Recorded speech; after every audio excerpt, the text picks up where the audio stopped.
She rolled her eyes at her friend. He thinks we're exclusive, but I'm still keeping my options open at the restaurant. I was coming back from the car with her purse. I dropped it on the table and said, "Keep them open," and left. Her panicked call came 10 minutes later when her card was declined. I, 28 male, met Sophia at a friend's housewarming party 8 months ago. She was the type who commanded attention without trying. Sharp wit, killer smile, worked in marketing for some tech startup. We hit it off immediately. Within 2 months, we were exclusive.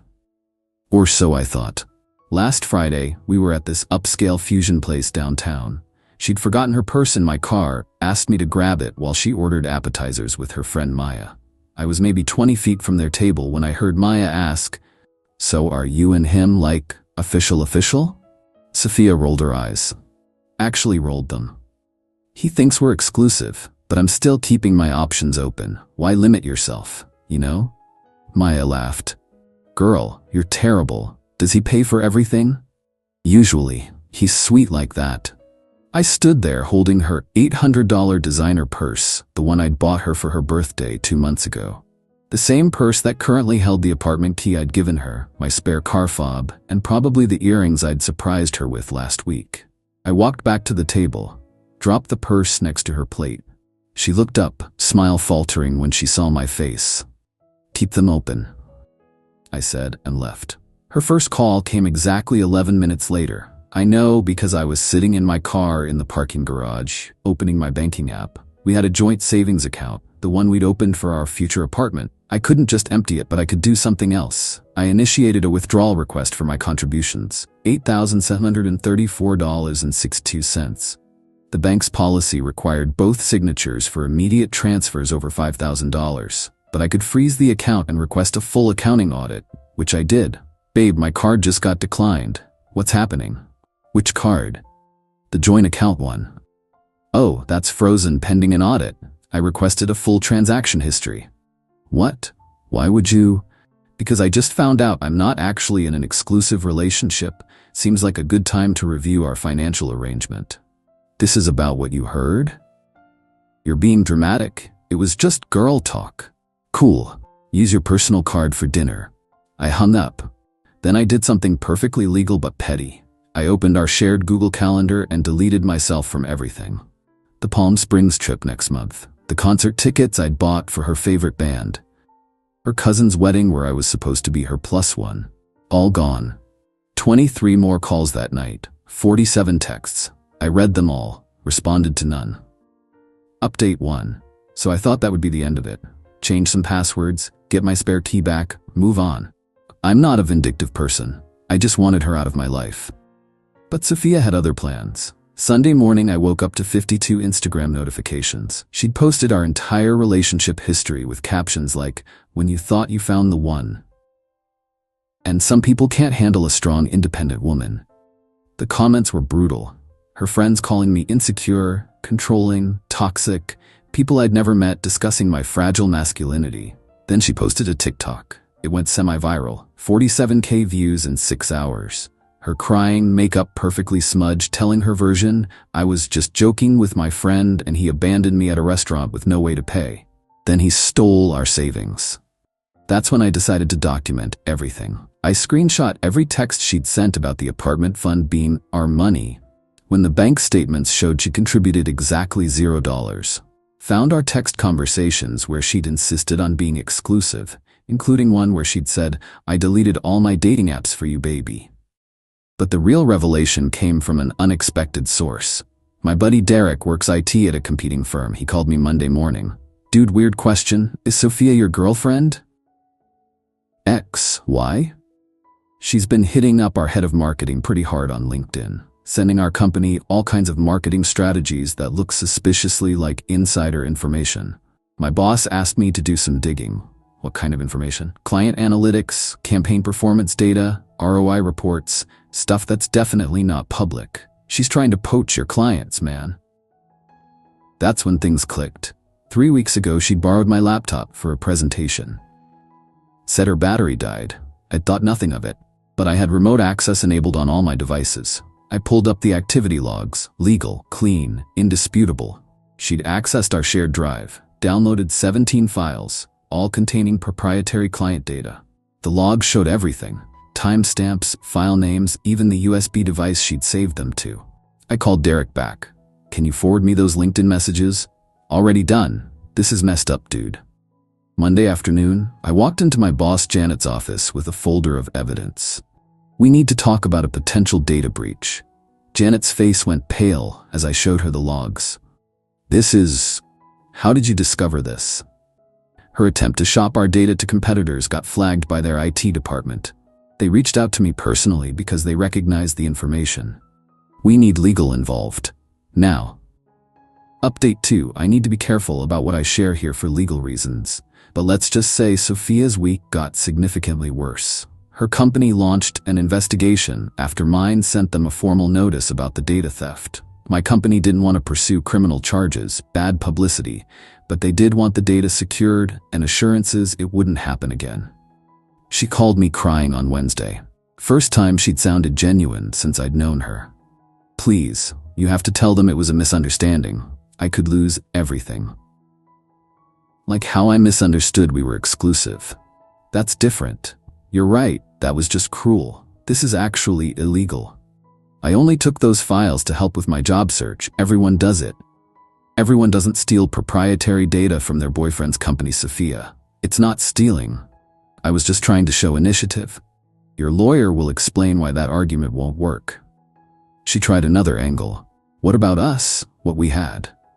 What we had was me paying for everything while you kept your options open. Speaking of which, how's your LinkedIn networking going? Long silence. How did you?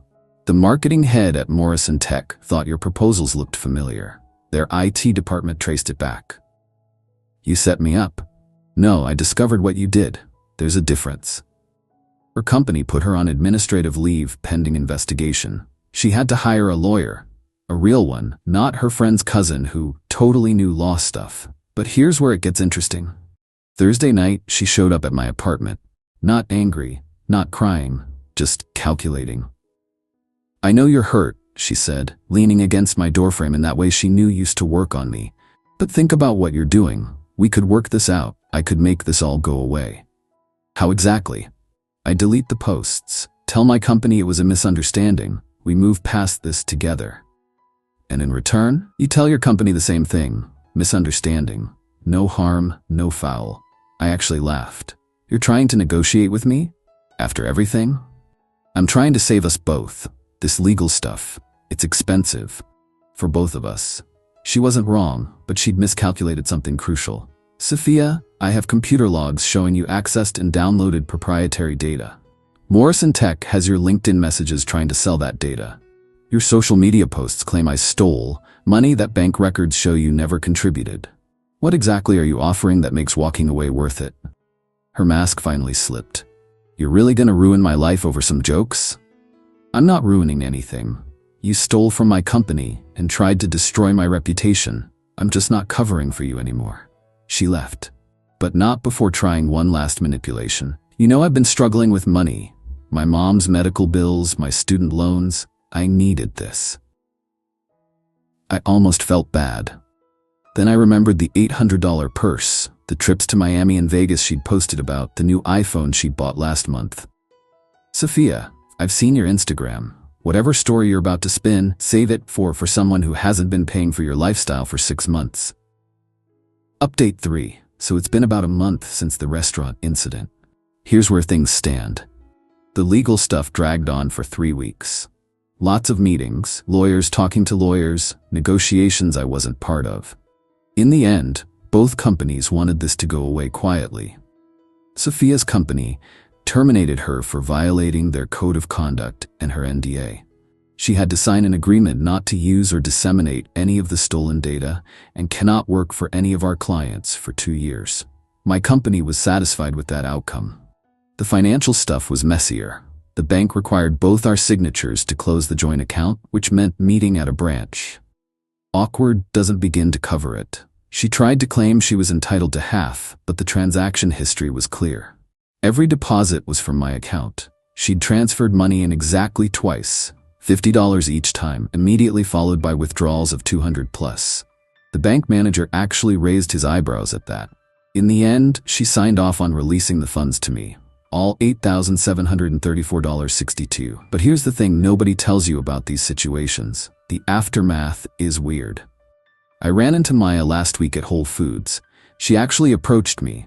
"She's really struggling," Maya said, like I should care. "That's unfortunate. She lost her job, her apartment. She's moving back with her parents. Sounds like the consequences of her own actions." Maya shook her head. "You could have just talked to her about what you heard." "I could have. But would it have mattered? She was actively dating other people, expecting me to fund her lifestyle and stealing from my company. The restaurant comment was just when I found out. She wasn't stealing. She was networking. With proprietary data she downloaded from my laptop? That's literally theft. But hey, if you want to hire her for your company, I'm sure she'd appreciate the reference." That shut her up. The truth is, I'm not proud of how this played out.